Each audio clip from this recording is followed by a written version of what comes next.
Good morning. तो last time अपन लोगों ने ग्रुप 15 पी ब्लॉक का ग्रुप नंबर 15 वो हमने कंप्लीट किया था। ठीक है, तो आज हम स्टडी करने जा रहे हैं ग्रुप नंबर 16 का। तो कैसे हो आप लोग? बढ़िया हो सब भी? चलो गुड है। तो स्टडीज़ कर रहे हो कि नहीं कर रहे हो, या फिर ये वीडियो लेक्चर देख के मज़ा ले रहे हो कि भाई साहब ये मज़ा आ रहा है, ये तो यार हैं पहले तो क्लासें वैसे चला करती थी, सब लोग बैठ के आराम से पढ़ा करते थे, हैं आजकल तो मतलब ये वीडियो वाला फैशन शुरू हो गया। ठीक है, तो उसमें बहुत सारी चीज़ें ना, मेरे को तो यार वीडियो अच्छे नहीं लगते हैं, मेरी आंखों में दर्द होता है, ठीक है ना, मुझे कम समझ में आता है। देखो यार ये सब चीज़ें बेकार की बातें हैं। ठीक है, और जैसा माहौल है जिस तरह का, तो उसके अकॉर्डिंग अपन को अभी ऐसे ही करना है, अपने को अभी ऐसे ही स्टडी करनी है। ठीक है, तो दिमाग में इस तरह के जो विचार है ना, आप उसको निकाल दें और अपनी स्टडीज़ को कंटिन्यू करें। ठीक है, चलो डन। अगर हम ग्रुप 16 की बात करें तो ग्रुप नंबर 16 में 16वें वर्ग में, जिसको बोलते हैं ऑक्सीजन फैमिली, राइट, इसका मतलब है ऑक्सीजन परिवार। तो आपको ये जानते हो कि द्वितीय आवर्त, ठीक है, तो द्वितीय आवर्त के तत्वों में 16वें वर्ग में सबसे पहले सबसे ऊपर सबसे टॉप पर ऑक्सीजन आता है। तो उसकी वजह से इसी कारण उसको ऑक्सीजन फैमिली बोलते हैं, राइट, या ऑक्सीजन परिवार बोलते हैं। तो जैसे कि इसके मेंबर्स हैं, परिवार में जैसे सदस्य होते हैं ना, तो जैसे इस परिवार के कौन कौन से सदस्य हैं? Oxygen, sulphur, selenium, tellurium, polonium, right. इसमें जैसे ये बोलते हैं पोलोनियम, तो जितने भी एलिमेंट है ट्रांस यूरेनिक, राइट, अंग्रेजी में बोलते हैं ट्रांस यूरेनिक, यानी कि यूरेनियम के बाद में आने वाले तत्व, राइट। तो वो सारे तत्व क्या है? रेडियो सक्रिय होते हैं, रेडियो एक्टिव होते हैं। तो आप जानते हो रेडियो एक्टिव क्या होता है? जिनसे विकिरण निकलती है, अल्फा बीटा गामा इस तरह के विकिरण निकलती है, उनको रेडियो सक्रिय पदार्थ कहते हैं। ठीक, तो इसमें जो पोलोनियम है ये रेडियो एक्टिव होता है। ठीक है, यूरेनियम के बाद में आता है। अगर इसमें बात करें कि ये जो मेंबर्स हैं, तो इसको क्या बोलते हैं? हम चाल्कोजन कहते हैं। ठीक है, चाल्कोजन क्यों कहते हैं? क्योंकि ये ओर्स बनाते हैं। आपको पता है कि ये जो सारे तत्व हैं जो पृथ्वी में पाए जाते हैं, राइट, तो चट्टानों के अंदर, पृथ्वी में बड़ी बड़ी चट्टानें होती हैं, आपको पता है, तो उन चट्टानों के अंदर ये ऑक्साइड, सल्फेट, नाइट्रेट, ठीक है, कार्बोनेट और बहुत सारे टाइप के अयस्कों के रूप में पाए जाते हैं। तो आप ही जानते हो कि इसमें जैसे सल्फेट है, तो क्या होता है सल्फेट का सूत्र? सल्फेट का मतलब SO4 तो सल्फर है, ऑक्सीजन है। तो जब ओर्स यानी कि अयस्क के रूप में पाया जाएगा, सल्फेट अयस्क के रूप में, तो आप देख सकते हो यहाँ पर सल्फर और ऑक्सीजन। अगर नाइट्रेट के रूप में पाया जाता है, देखो यहाँ पर भी कौन है? ऑक्सीजन है। ऑक्साइड के रूप में पाया जाता है तो भी कौन है? ऑक्सीजन। जैसे बोलते हैं कार्बोनेट के रूप में पाया जाता है तो कौन है? ऑक्सीजन। सल्फाइड है तो सल्फाइड में कौन पाया जाएगा? सल्फर पाया जाता है। इस तरीके से तो मुख्यतः ये अयस्क होते हैं सल्फाइड, ऑक्साइड, नाइट्रेट, कार्बोनेट और सल्फेट। तो इनमें सब में आप में देख रहे हो या तो सल्फर है या ऑक्सीजन है। तो इस वजह से इसके कारण, राइट, इसे चाल्कोजन कहा जाता है। ठीक है, तो कुछ लोग कहते होंगे कि यार इसका ये नाम कैसे है यार, है ना, कि इनके नाम मतलब मर्जी है जैसे बोल देते हैं। ऐसा कुछ नहीं है बेटा, यहाँ पर जो है ना, ये इनके नाम इसी वजह से दिए गए, अयस्क बनाने वाला होता है। ठीक है, चाल्कोजन शब्द का अर्थ होता है अयस्क बनाने वाला।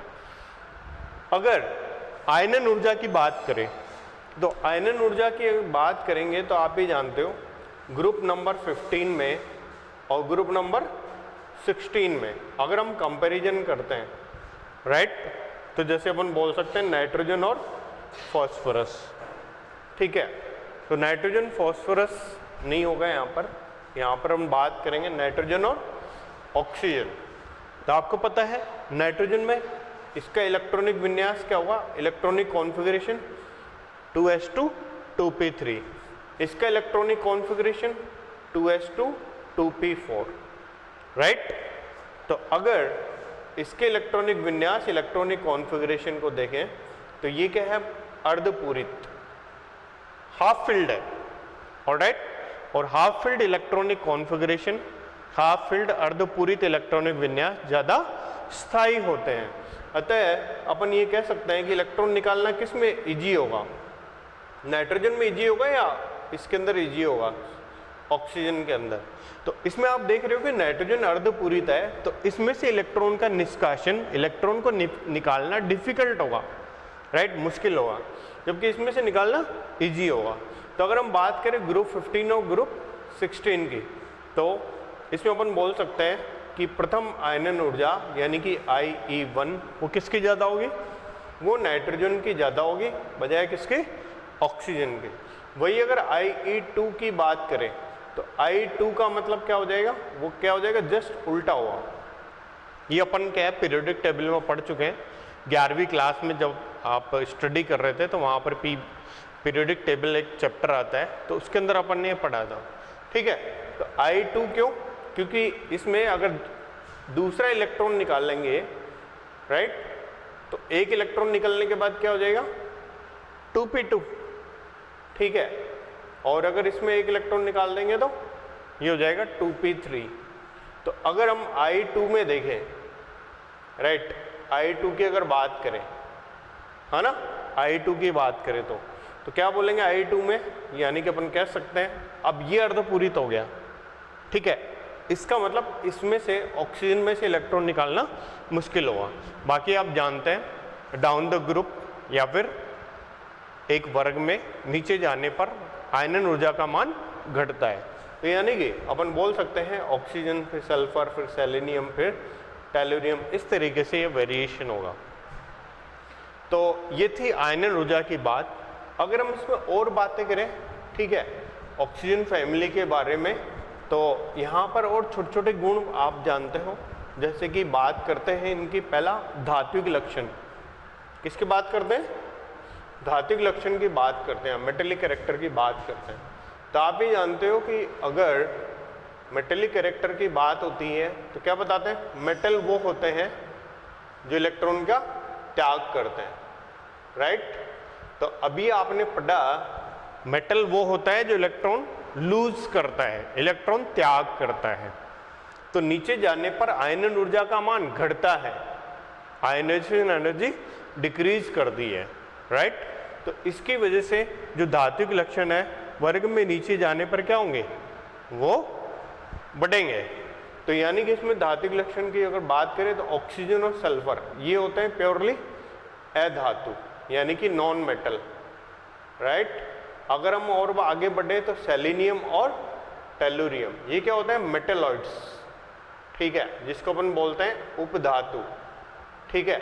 और इसमें बाकी आपको जानते हैं पोलोनियम में रेडियो सक्रिय होता है, ठीक है। अगर इसमें और बात करें धात्विक लक्षण के अलावा, जैसे कि इलेक्ट्रॉन ग्रहण एंथैल्पी, तो इलेक्ट्रॉन ग्रहण एंथैल्पी के बारे में आप लोगों ने पहले ही पढ़ा है, सही है।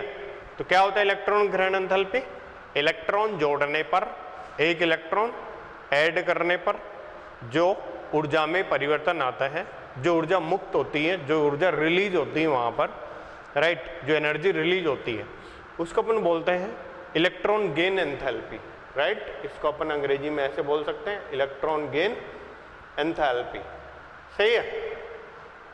तो इसका जो ऑर्डर है वो होता है SSTO, ठीक है। ये आप जानते हो वर्ग में नीचे जाने पर, वर्ग में नीचे जाने पर down the group what will happen, down the group size बढ़ता है, आकार बढ़ेगा, राइट।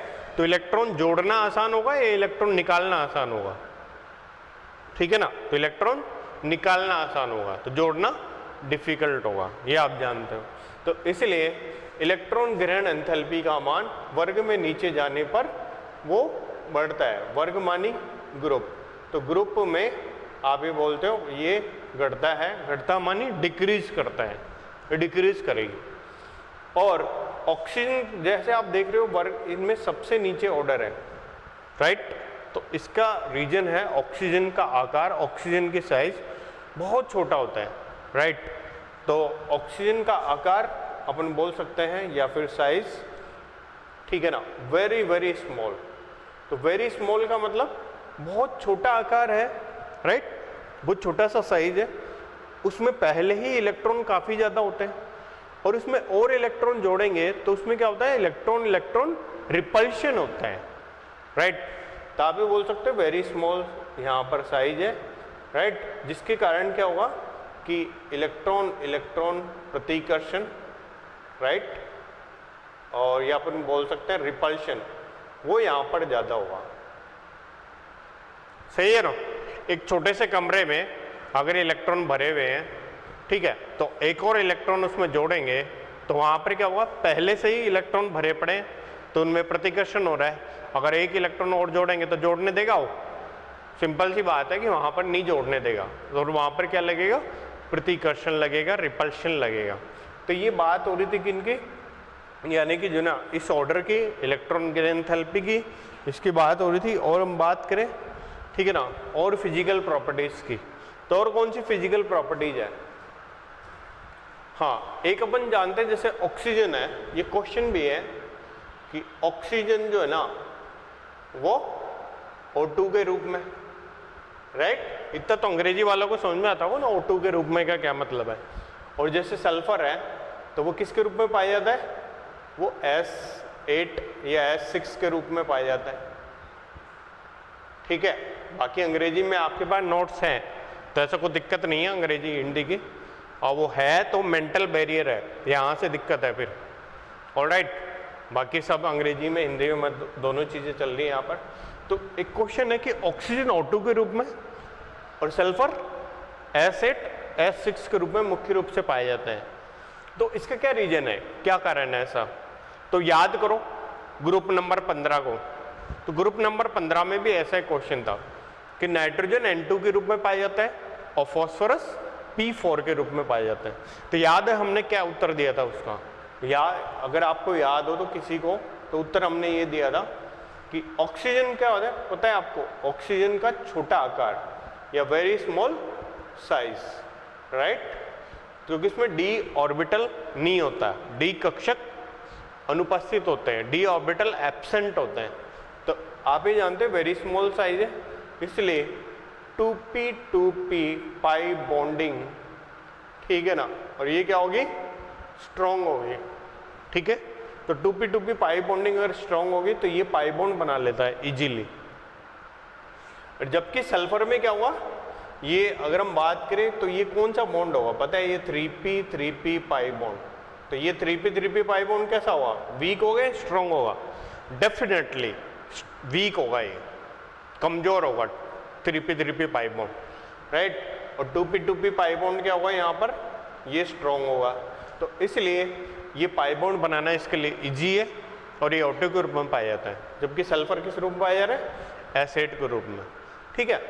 अगर हम बात करें किसकी, क्वथनांक की, तो जैसे अपन एक क्वेश्चन है आपके नोट्स में लिखा हुआ है कि ऑक्सीजन तथा, या इसको अगर पूरा लिखें तो ऑक्सीजन एंड सल्फर के बॉइलिंग पॉइंट, ठीक है, बॉइलिंग पॉइंट को हिंदी में क्या बोलते हैं, इसको बोलते हैं क्वथनांक में बहुत अधिक अंतर पाया जाता है, सही है।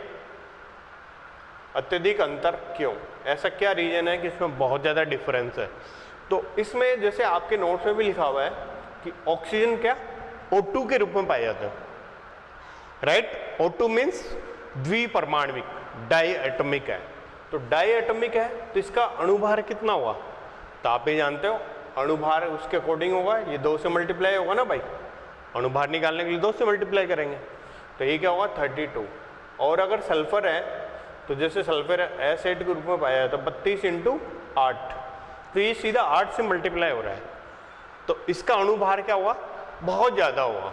तो जैसे आप लोगों को गुणा करना आता है बहुत अच्छे से, तो शायद ये 256 होगा, ठीक है। तो आप ही जानते हो कि इसका अणुभार इसकी तुलना में क्या हो गया, बहुत ज़्यादा हो गया। और इसका कारण क्या है, देखो 8 गुना हो गया, लगभग नहीं, एग्जैक्ट 8 गुना है, ठीक है।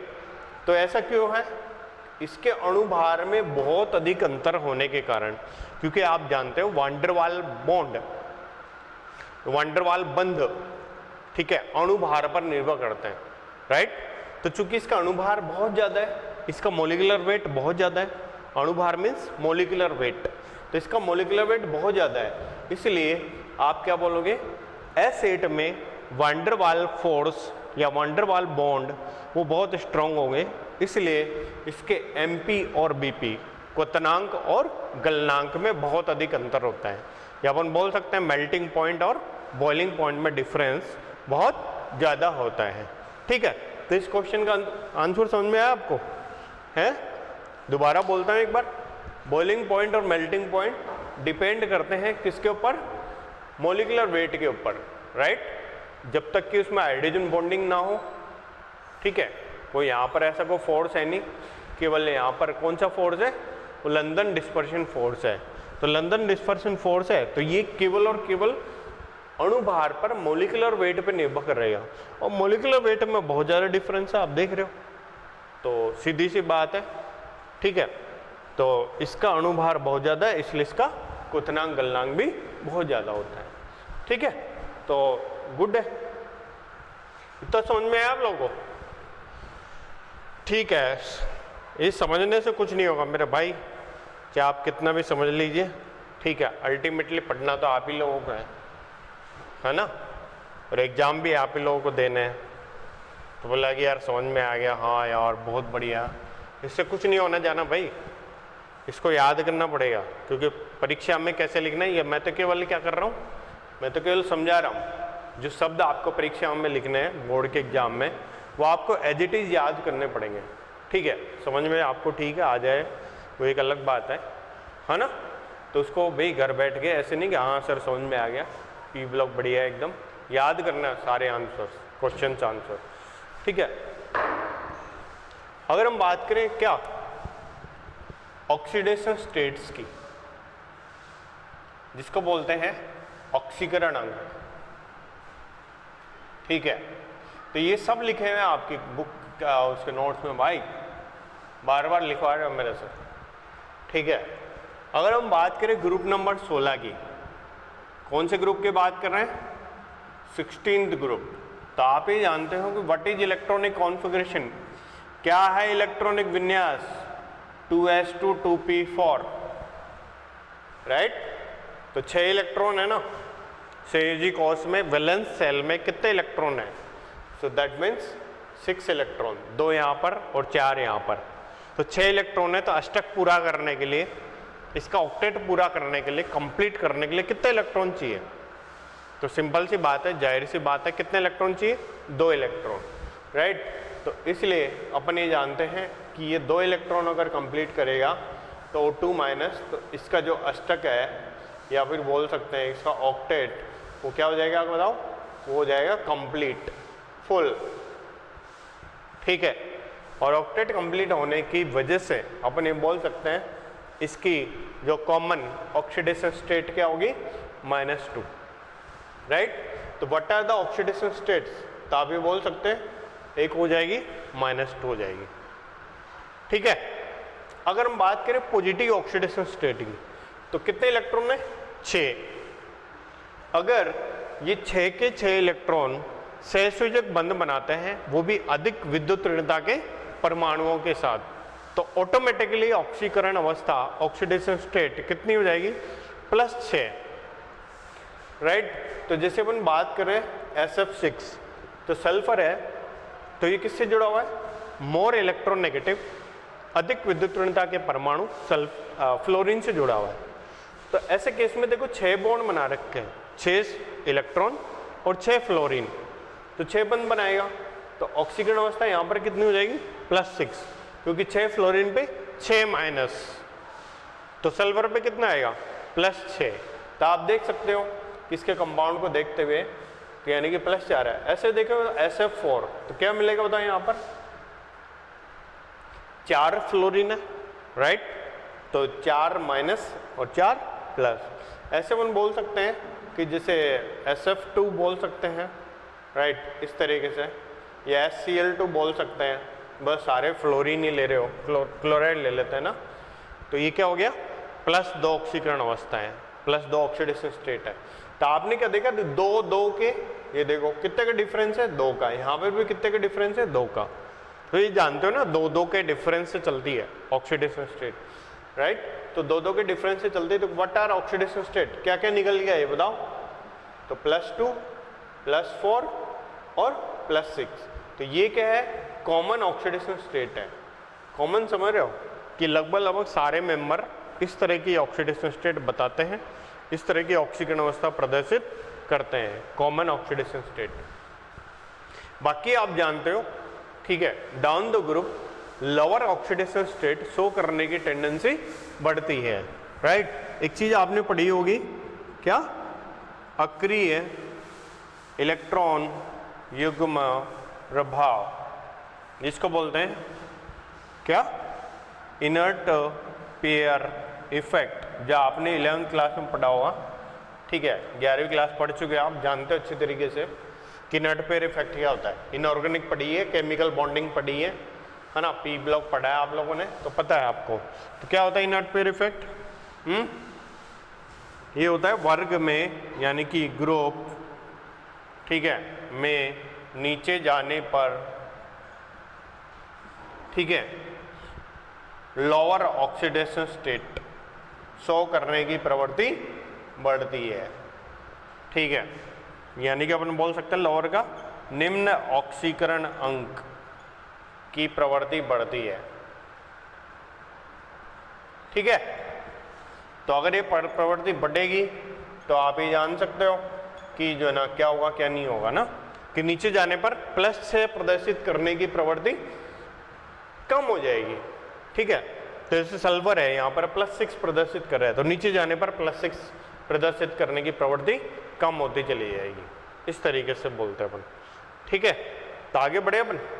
तो ये थे कुछ ऑक्सीडेशन स्टेट के बारे में, ठीक है। तो बढ़िया है। अगर हम ऑक्सीजन की बात करें, फ्लोरीन की बात करें, तो ऑक्सीजन की पॉजिटिव ऑक्सीडेशन स्टेट भी पाई जाती है, राइट।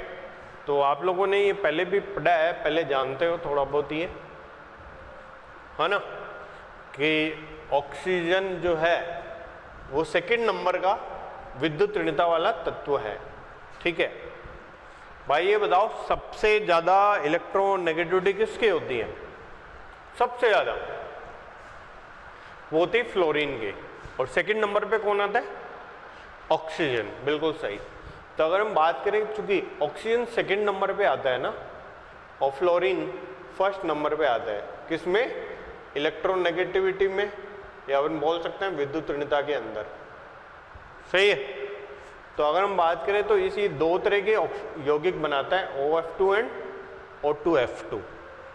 तो ऑक्सीजन की पॉजिटिव ऑक्सीडेशन स्टेट केवल इन्हीं 2 कंपाउंड में पाई जाती है, केवल इसी 2 यौगिक में पाई जाती है, इसके अलावा वो तीसरा यौगिक नहीं है, क्योंकि फ्लोरीन के साथ ये 2 ही तरह के यौगिक बनाता है, या तो OF2 या O2F2।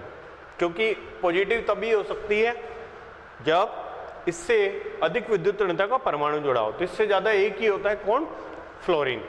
तो 2 ही ऐसे यौगिक हैं जिसमें प्लस ऑक्सीडेशन स्टेट पाई जाती है। तो जैसे अपन बोलते हैं, इसके अंदर +2, तो इसके अंदर +1। 2 फ्लोरीन है, 2 फ्लोरीन पे 2 माइनस, राइट। तो ऑक्सीजन पे कितना आएगा, +2। इसमें 2 फ्लोरीन पे 2 माइनस, तो 2 ऑक्सीजन पे 2 प्लस, तो 1 ऑक्सीजन पे 1 प्लस, राइट। तो इस तरीके से हम बता सकते हैं कि यहाँ पर ये पॉजिटिव ऑक्सीडेशन स्टेट की बात हो रही थी। इसी तरह से नेगेटिव में आप ये जानते हो, जैसे ऑक्साइड, ठीक है ना, पेरोक्साइड और सुपर ऑक्साइड, इसके बारे में आपने पढ़ा हुआ केमिकल बॉन्डिंग और इन सब में। ऑक्साइड में क्या होती है, -2, इसमें क्या होती है, -1, इसमें क्या होती है, -12। तो ये आप जानते हो कैसे क्या, जैसे ऑक्साइड, बहुत सारे टाइप के ऑक्साइड हैं, जब अपन पढ़ेंगे बाद में, है ना, कौन कौन से ऑक्साइड बनाते हैं, कौन कौन से पेरोक्साइड बनाते हैं, ये आपकी उसमें इस नोट्स में आगे दिया हुआ है, ठीक है। चलो देखते हैं, आगे बढ़ते हैं अपन। तो भाई मेरे इस लॉकडाउन का फ़ायदा उठा लो, हैं? इसके टाइम को वेस्ट मत करना मेरे भाई। कुछ लोग इंतज़ार कर रहे होंगे कुछ यहाँ पर चमत्कार होगा ना, मोदी जी कुछ करेंगे, ठीक है, कोई वैक्सीन बन जाएगी, फिर से क्लासेस स्टार्ट होंगी।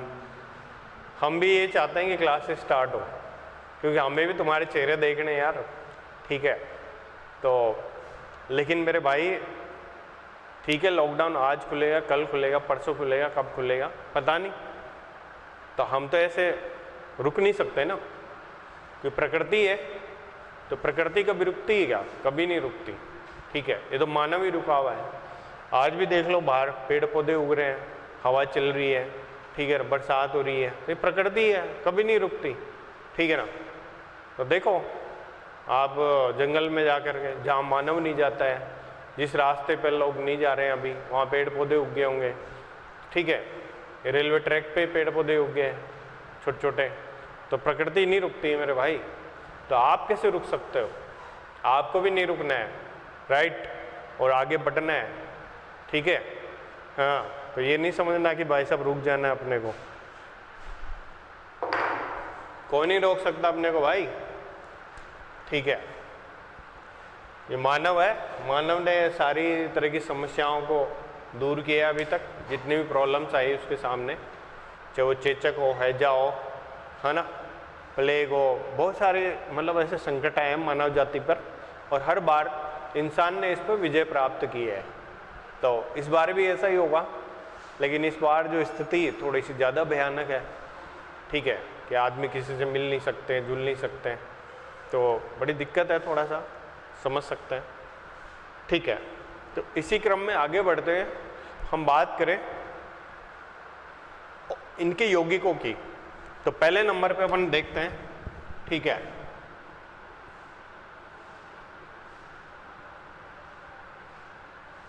हाइड्रेट्स, ठीक है। तो क्या सूत्र होगा हाइड्रेट का? तो अभी आप जानते हो क्या सूत्र है, जैसे पानी है तो क्या सूत्र होता है? H2O, हाइड्रोजन के साथ जुड़ा है ना भाई ऑक्सीजन, तो क्या सूत्र होगा? जैसे कि H2O, H2S, H2Se और H2T, ये इनके सूत्र है हाइड्रेट के, ठीक है। तो अगर हम बात करें इनकी प्रॉपर्टीज की, तो क्या क्या प्रॉपर्टी हम, जैसे पिछले 15 वर्ग में जो प्रॉपर्टीज की बात की थी ना, एग्जैक्टली वैसे ही हम यहाँ पर बात करेंगे, ठीक। तो जैसे अपन ने पिछली बार जो अपन ने क्या पढ़ा था, एक चीज देखी थी, क्या? बंद ऊर्जा, इसको बोलते हैं बॉन्ड एंथैल्पी, या फिर बॉन्ड एनर्जी की बात कर सकते हैं, सही है। तो ये बताओ, इनमें हाइड्रोजन तो कॉमन है, सब में है ना हाइड्रोजन, डिफरेंस किसका है? यहाँ पर ऑक्सीजन, सल्फर, यहाँ पर सेलेनियम, मतलब ये लोग अलग हैं, तो हाइड्रोजन का तो फर्क पड़ेगा नहीं, फर्क पड़ेगा इन लोगों का। तो ये बताओ कि अगर साइज छोटा हुआ, परमाणु का आकार छोटा हुआ, तो अच्छा बॉन्ड बनाएगा या कमजोर बॉन्ड बनाएगा? बिल्कुल सही, ठीक है। साइज अगर छोटा हुआ तो मजबूत बॉन्ड बनाएगा, क्योंकि वहां पर ओवरलैपिंग अच्छी होगी, अतिव्यापन अच्छा होगा और बॉन्ड स्ट्रॉन्ग बनेगा। तो इसलिए हम बात करें यहाँ पर, तो सबसे स्ट्रॉन्ग बॉन्ड कौन सा हुआ? क्योंकि सबसे छोटा कौन है? ऑक्सीजन। नीचे जाने पर, ठीक है, साइज बढ़ता है, ओके, वर्ग में नीचे जाने पर down the group size increase करता है। तो OH, ठीक है, SH, SEH और TH, ठीक है। ये वैसे मैंने बोल दिया, तो यानी कि साइज बढ़ेगा परमाणु का, तो क्या हो जाएगा पता है आपको? ओवरलैपिंग, जिसको अपन बोलते हैं, ओवरलैपिंग को क्या बोलते हैं बताओ हिंदी में? अतिव्यापन। अतिव्यापन कमजोर हो जाएगा, ठीक है, वीक हो जाएगा, इसलिए बॉन्ड वीक हो जाएगा। तो इसके ऊपर अगर हम बात करें, बहुत सारी प्रॉपर्टीज को अपन बता सकते हैं, ठीक है, इसी को देखते हुए, केवल बॉन्ड एनर्जी को देखते हुए, राइट। तो बॉन्ड एनर्जी को देखते हुए क्या प्रॉपर्टी बताएंगे? ठीक है, स्टेबिलिटी बोल सकते हैं ना मेरे भाई, स्थायित्व के बारे में बोल सकते हैं ना भाई, हैं मेरे भाई? जो अच्छा बॉन्ड बनाएगा, अच्छा बंध बनेगा, मजबूत बंध बनेगा, तो जाहिर सी बात है कि वो ज़्यादा स्टेबल होगा, ज़्यादा स्थायी होगा, ठीक है। और वीक बॉन्ड बनेगा तो टूट जाएगा इजीली, ठीक है। तो स्टेबिलिटी की बात करें तो ये ऑर्डर कुछ इस तरीके से होगा, H2Se H2Te। क्लियर? अगर हम इसमें और बात करें, राइट, किसके, अपचायक प्रवृत्ति की, जिसको अपन बोल सकते हैं रिड्यूसिंग नेचर, हिंदी में इसको बोल सकते हैं अपचायक प्रवृत्ति, राइट। और अपचायक प्रवृत्ति में आप ही जानते हो, सुनना भैया ना, कि अपचयन का मतलब क्या होता है, हाइड्रोजन का जुड़ना, ठीक। तो ये दूसरे का क्या करेंगे, अपचयन करेंगे। तो दूसरे का अपचयन आसानी से कब होगा, जब ये जल्दी से हाइड्रोजन छोड़ देंगे, ये इनसे हाइड्रोजन निकलेगा, ये हाइड्रोजन जल्दी से टूट के अलग हो जाएगा। तो ये बताओ सबसे आसानी से किस में हाइड्रोजन टूटेगा इनमें, तो सबसे इजीली किस में टूटेगा, TH में, क्योंकि इसकी बॉन्ड एनर्जी सबसे कम है। तो कमजोर बंध होगा, जल्दी टूटेगा, जल्दी टूटेगा तो भाई जल्दी हाइड्रोजन मिलेगा, और जल्दी हाइड्रोजन मिलेगा तो दूसरे का अपचयन जल्दी हो जाएगा, पटापट होगा। इसलिए अपन बोल सकते हैं अपचायक प्रवृत्ति का जो क्रम है ना, जस्ट इसके अपोजिट होगा, H2Se H2S H2O, बिल्कुल अपोजिट होगा, ठीक है। अगर हम बात करें किसकी, बंध कोण की, तो आप ही जानते हो बंध कोण, जिसको हम बोल सकते हैं बॉन्ड एंगल, राइट। तो क्या होता है बॉन्ड एंगल का ऑर्डर, सब जानते हो, डाउन द ग्रुप, ठीक है। तो बॉन्ड एंगल सबसे ज़्यादा किसका होगा, H2S H2Se H2Te। क्या रीजन है, क्योंकि इलेक्ट्रोनेगेटिविटी है ना सेंट्रल एटम की, सेंट्रल एटम का मतलब क्या होता है, केंद्रीय परमाणु, केंद्र में कौन है, ऑक्सीजन, सल्फर, सेलेनियम, टेलुरियम। तो सेंट्रल एटम की इलेक्ट्रोनेगेटिविटी, जिसको अपन बोल रहे हैं क्या, विद्युत ऋणता, अगर ज़्यादा होगी तो बॉन्ड एंगल क्या होता है? केमिकल बॉन्डिंग याद है कि नहीं है, ऐसे आके बैठ गए हो मेरे भाई। तो केमिकल बॉन्डिंग में क्या पढ़ा था, ये पढ़ा था ना भाई, कि सेंट्रल एटम की इलेक्ट्रोनेगेटिविटी ज़्यादा होती है तो बॉन्ड एंगल ज़्यादा होता है। तो इस तरीके से अपन ने बहुत बताया ये सब सारी प्रॉपर्टी, ठीक है। और अगर हम बात करें और प्रॉपर्टीज की,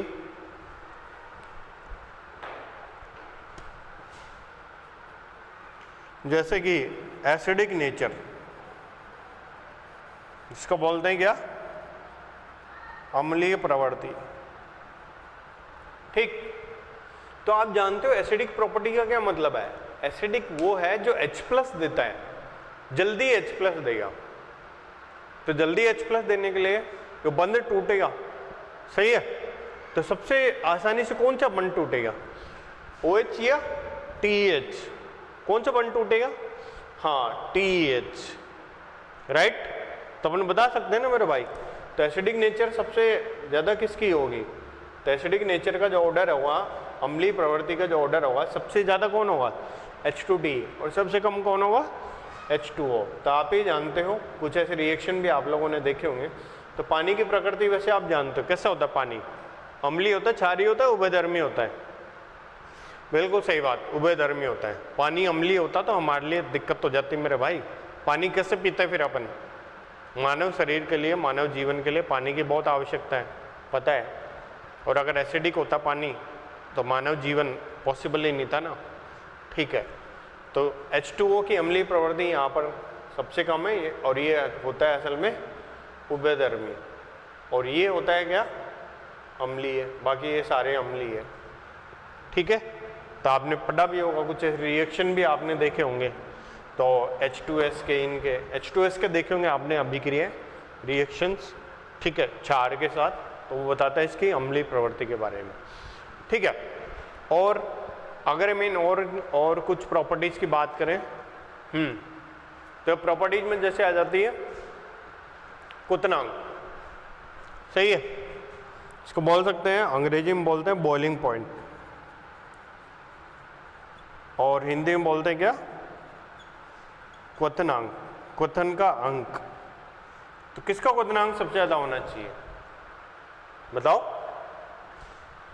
तो क्वथनांक जो है ना, ठीक है, आप ये जानते हो किस पे डिपेंड करता है? क्वथनांक निर्भर करता है अंतराण्विक आकर्षण बल, इंटरमोलिकुलर फोर्सेस, राइट।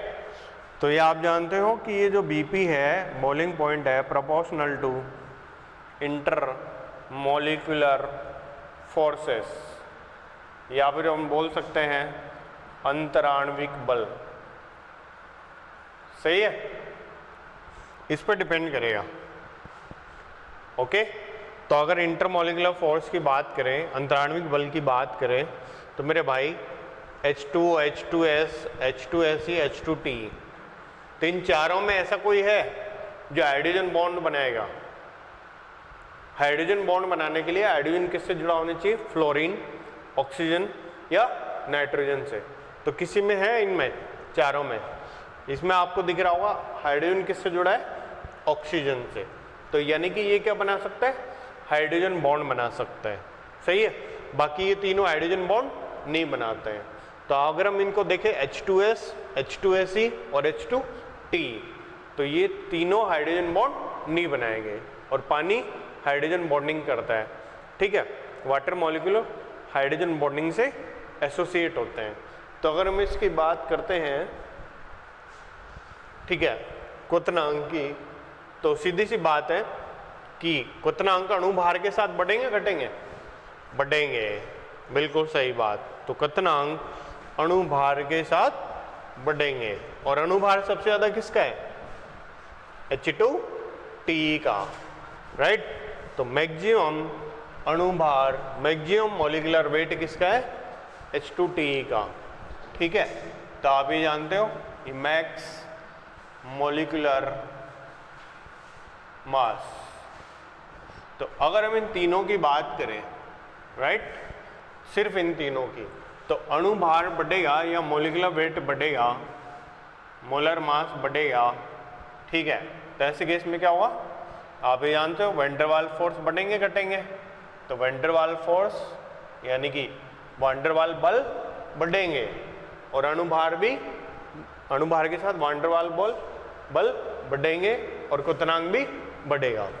लेकिन इसमें क्या है, चूंकि हाइड्रोजन बॉन्डिंग, इसलिए जो ऑर्डर है जो बॉइलिंग पॉइंट का, वो क्या हो जाएगा? वो इस तरीके से होगा H2S, H2SE और H2T, और यहाँ पर कौन होगा? H2O।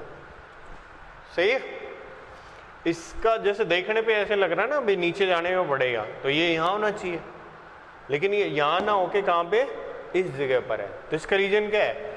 Due to hydrogen bonding, क्योंकि ये हाइड्रोजन बॉन्ड बनाता है। तो ये कुछ प्रॉपर्टीज थी हाइड्रेट्स के बारे में। तो आप इनको जो है क्वेश्चंस की, इससे क्वेश्चन भी पूछे जा सकते हैं आपके बोर्ड में, बोर्ड एग्जाम के अंदर इससे रिलेटेड।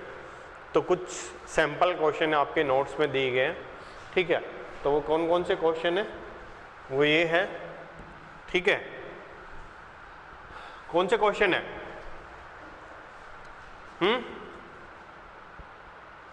वो ये दिया हुआ है एक तो क्वेश्चन, मैंने जो आपको नोट्स प्रोवाइड करेंगे, एसिडिक प्रवृत्ति किसके ज़्यादा होती है?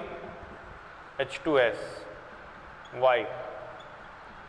ये क्वेश्चन है कि इसके एसिडिक कैरेक्टर क्यों ज़्यादा है। तो अभी मैंने बताया ना मेरा भाई, एसिडिक कैरेक्टर H2S का ज़्यादा क्यों है?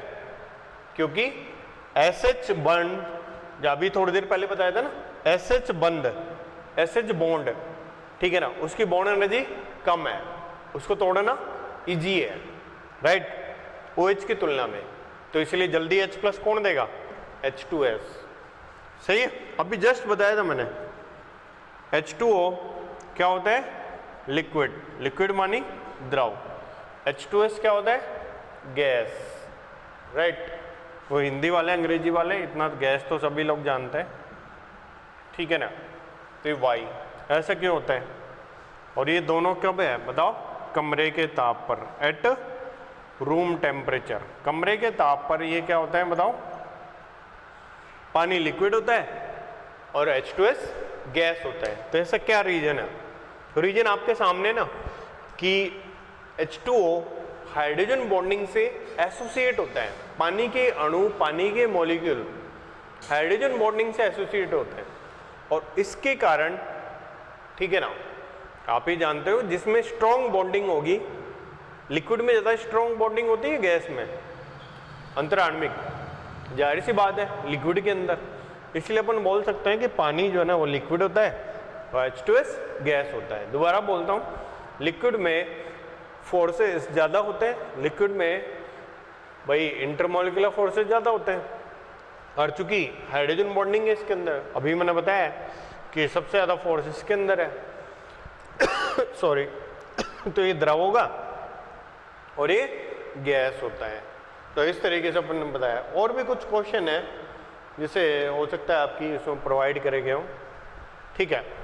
तो ये समझ में आया सब कुछ? चलो गुड है। तो ये कुछ प्रॉपर्टीज थे हाइड्राइड के बारे में। ऐसे और भी चीज़ें जैसे ऑक्साइड हो गया, हैलाइड हो गया, तो इनके बारे में अभी देखते हैं।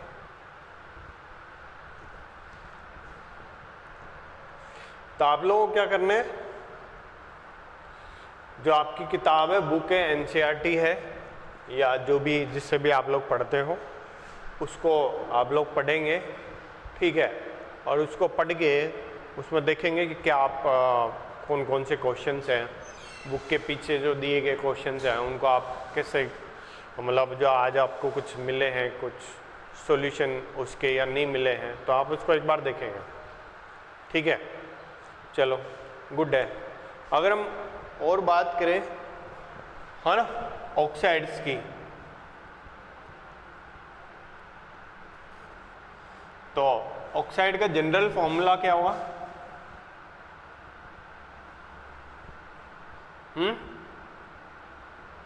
जनरल फॉर्मूला EO2 EO3, जैसे कि SO2, ठीक है ना, EO2 का है SeO2 TeO2, ऐसे अपन बोल सकते हैं SO3 SeO3 TeO3, सही है।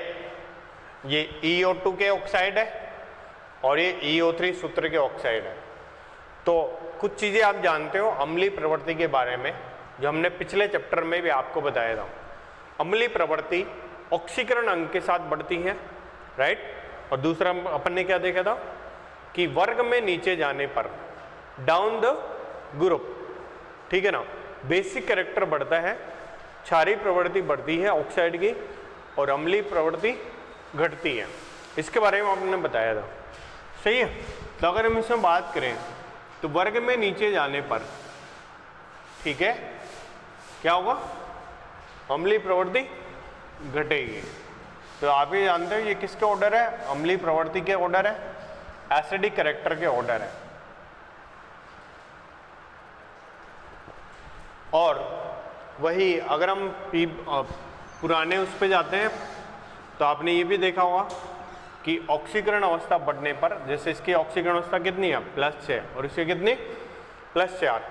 अब कुछ लोग सोच रहे होंगे कैसे +4 लिखते हैं, कैसे +6 लिख लेते हैं, कि सर को तो आता है यार, हमें तो आता ही नहीं है। तो मेरे भाई ऐसा कुछ नहीं है। ऑक्सीजन, एक ऑक्सीजन पे -2 देंगे तो 2 ऑक्सीजन पे कितना हो गया? -4। सल्फर पे कितना हो गया? +4। ऐसे अपन बता रहे हैं। एक ऑक्सीजन पे -2 तो 3 ऑक्सीजन पे -6, तो एक सल्फर पे कितना आएगा? +6। तो अम्लीय प्रवृत्ति का ये ऑर्डर होगा, एसिडिक कैरेक्टर का ये ऑर्डर हो जाएगा, सही है। चलो गुड है। और आपने पढ़ा हुआ एक क्वेश्चन लिखा हुआ है कि SeO2, इसकी प्रवृत्ति मुख्य रूप से क्या होता है? रिड्यूसिंग, जबकि वहां पर TeO2 के बारे में लिखा हुआ है इट इज ऑक्सीडाइजिंग, सही है। तो आप ही जानते हो ऐसा क्यों है, इसका रीजन आप जानते हो क्या? कि जो नीचे वाले मेंबर है, जब हम डाउन द ग्रुप चलते हैं, ठीक है, वर्ग में नीचे जाते हैं, तो जो नीचे वाले मेंबर है उनकी न्यून ऑक्सीकरण अवस्था प्रदर्शित करने की प्रवृत्ति बढ़ती है, लोअर ऑक्सीडेशन स्टेट शो करने की टेंडेंसी बढ़ती है। तो अब हम देख रहे हैं कि ये नीचे वाला मेंबर सल्फर है या टेलुरियम है? टेलुरियम है। तो टेलुरियम की प्रवृत्ति क्या है? लोअर ऑक्सीडेशन स्टेट या न्यून ऑक्सीकरण अंक प्रदर्शित करने की प्रवृत्ति पाई जाएगी। मतलब ये चाहेगा कि कम ऑक्सीकरण अवस्था प्रदर्शित करें, कम ऑक्सीकरण अंक बताए, राइट।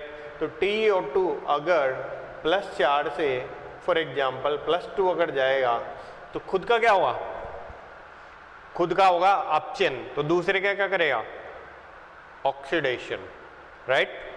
मतलब TiO2 है, अगर आप देख रहे हो तो इसमें क्या हो रहा है, रिडक्शन। भाई लोअर ऑक्सीडेशन स्टेट पे जाएगा, कम वाली पे जाएगा, तो 4 से 2 पे जाएगा तो कम होगी ना, तो क्या हो रहा है, जैसे इसका रिडक्शन होगा तो दूसरे का क्या करेगा, ये ऑक्सीडेशन। तो दैट मीन्स TiO2 की प्रकृति यहाँ पर कैसी होती है, वो ऑक्सीडाइजिंग होती है, ठीक है। तो ये सब लिखा हुआ आपके पास। ऐसे हैलाइड्स की बात करें, कितना हुआ फिनिश।